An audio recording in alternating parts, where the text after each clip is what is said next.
প্রিয় শিক্ষার্থী বন্ধুরা, আমরা আজকে শিখব নবম অধ্যায়ের আমিল পাঠ্য বইয়ের ৬ নং সৃজনশীল প্রশ্ন। ক নং প্রশ্নে আমরা দেখতে পাচ্ছি সমন্বিত ক্রয়ের পরিমাণ কত। আমরা জানি সমন্বিত ক্রয়ের সূত্রটি হচ্ছে প্রারম্ভিক মজুত পণ্য ক্রয় থেকে যদি ক্রয় ফেরত বা বহি ফেরত থাকে সেটি বাদ দিতে হয় এবং সমাপনী মজুদও বিয়োগ করতে হয়, তাহলে আমরা সমন্বিত ক্রয়ের পরিমাণ নির্ণয় করব। বিবরণ বিস্তারিত টাকা, পরিমাণ টাকা। প্রারম্ভিক মজুত পণ্য হচ্ছে 30,000 টাকা।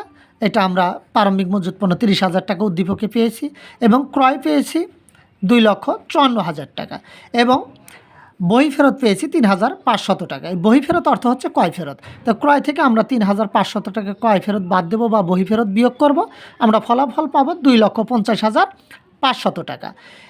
30,000 এবং 2,50,500 টাকার যোগফল হচ্ছে 2,80,500 টাকা। এই 2,80,500 টাকাতে সমাপনী মজুত পণ্য পেয়েছি 15,500 টাকা। এই 15,500 টাকা বিয়োগ করলে ফলাফল পাবো 2,65,000 টাকা। এই 2,65,000 টাকাই হচ্ছে আজকে সমন্বিত ক্রয়ের পরিমাণ।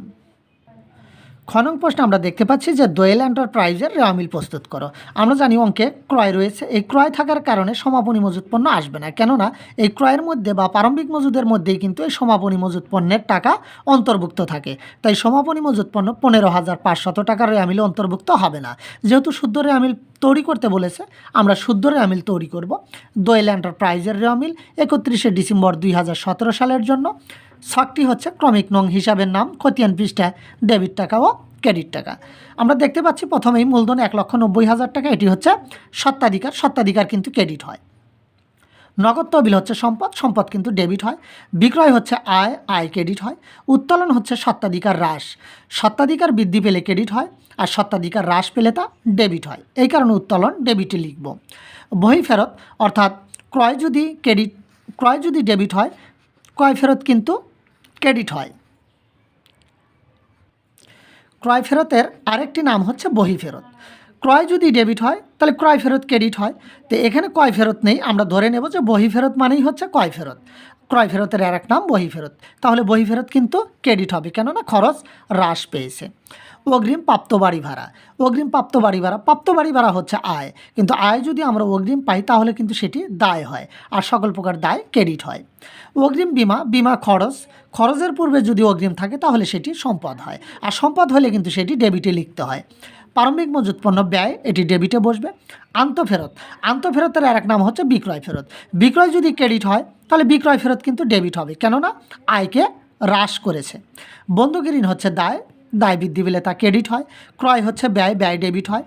প্রাপ্য হচ্ছে সম্পদ, এটি ডেবিট হবে। ভবিষ্যৎ তহবিল হচ্ছে দায়, যে কোনো ভবিষ্যৎ তহবিলই দায় হয় এবং তা ক্রেডিটে বসে।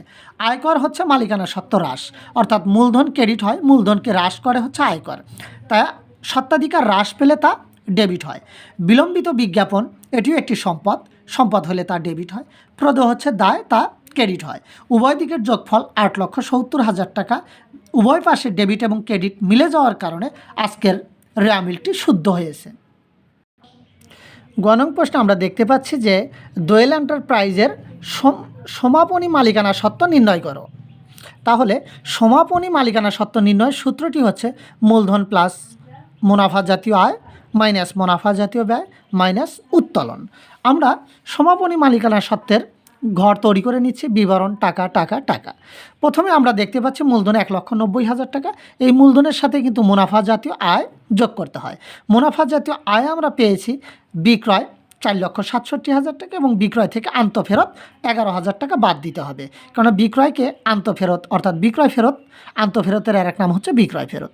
তাহলে বিক্রয় থেকে বিক্রয় ফেরত বাদ যায় বা বিয়োগ হয়, আমরা 4,56,000 টাকা পেয়েছি।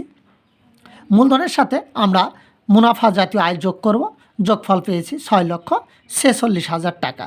এবং বিক্রিত পণ্যের ব্যয়, আর কোনো আমরা ব্যয় আজকের উদ্দীপকে খুঁজে পাচ্ছি না, শুধুমাত্র পেয়েছি বিক্রিত পণ্যের ব্যয়। তাহলে বিক্রিত পণ্যের ব্যয় নির্ণয়ের জন্য আমরা সর্বপ্রথম নিয়ে আসবো প্রারম্ভিক মজুত পণ্য 30,000 টাকা এবং ক্রয় 2,54,000 টাকা। ক্রয় থেকে আজকে আমরা বহি ফেরত বিয়োগ করব, কেননা বহি ফেরতই হচ্ছে ক্রয় ফেরত। ক্রয় ফেরতের আরেক নাম হচ্ছে বহি ফেরত। ক্রয় থেকে আমরা বহি ফেরত বা ক্রয় ফেরত বিয়োগ করব, বিয়োগফল পাবো 2,50,500 টাকা। প্রারম্ভিক মজুত পণ্য ও নিট ক্রয়ের টাকা যোগ করলে আমরা পাবো বিক্রয়যোগ্য পণ্যের ব্যয় 2,80,500 টাকা। 2,80,500 টাকা থেকে সমাপনী মজুত পণ্য বিয়োগ করব 15,500 টাকা।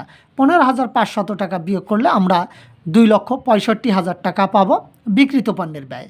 আমরা জানি বিক্রিত পণ্যের ব্যয় বিয়োগ করতে হয়, তাহলে 6,46,000 টাকা থেকে 2,65,000 টাকা বিয়োগ করলে আমরা বিয়োগফল পাবো 3,81,000 টাকা।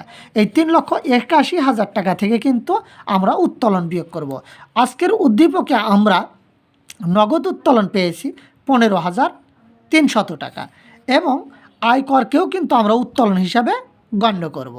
আমরা আয়কর পেয়েছি 9,200 টাকা, তাহলে নগদ উত্তোলন 15,300 টাকা এবং আয়করও আমরা উত্তোলন হিসাবে গণ্য করব। এই কারণে আয়কর পেয়েছি 9,200 টাকা, মোট 24,500 টাকা। এই 24,500 টাকা বিয়োগ করলে 3,56,500 টাকা পাবো আমরা সমাপনী মালিকানা সত্ত্ব। সমাপনী মালিকানা সত্ত্বের সূত্রটি আমরা আবারও জেনে নিই যে মালিকানা সত্ত্ব ইজিক্যাল টু মূলধন প্লাস মুনাফা জাতীয় আয় মাইনাস মুনাফা জাতীয় ব্যয় মাইনাস উত্তোলন। অর্থাৎ মূলধনের সাথে সকল প্রকার আয় বা মুনাফা জাতীয় আয় আমরা যোগ করব, সকল প্রকার মুনাফা জাতীয় ব্যয় বিয়োগ করব এবং সকল প্রকার উত্তোলন বিয়োগ করব। আমরা ফলাফল পাবো মালিকানা সত্ত্ব।